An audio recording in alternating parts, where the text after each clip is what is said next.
Hi everyone! Isa ka bang OFW na katulad ko? Alam mo ba yung mga naipundar mo kung paano mo maprotektahan yan, mapahalagahan na hindi mawawala sa iyo? Kaya ako sumali sa IMG kasi yan na pagtanto ko sa mga webinar nila, seminar na kahit na gaano ka katagal na nagtrabaho sa ibang bansa, isang saglit lang mawawala ang iyong mga ari-arian at napundar. Paano mo gawin ito?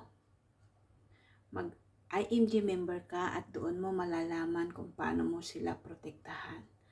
Diba OFW ka? Nasilayan mo ba ang mga anak mo nagsipaglaki?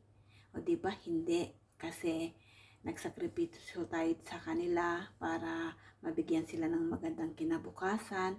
Hindi natin sila kapiling para magabayan sila ng personal. Kasi tayo, nagtatrabaho tayo bilang isang OFW sa ibang bansa, di ba?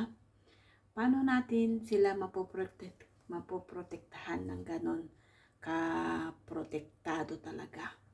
Na hindi mawawala lahat ng pinaghirapan mo na aakalain mong may maipapamana kayo pala mawawala sa kanila sa isang iglap lang.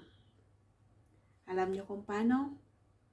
Mag-member ka ng IMG at doon mo malalaman kung paano mo siya protektahan.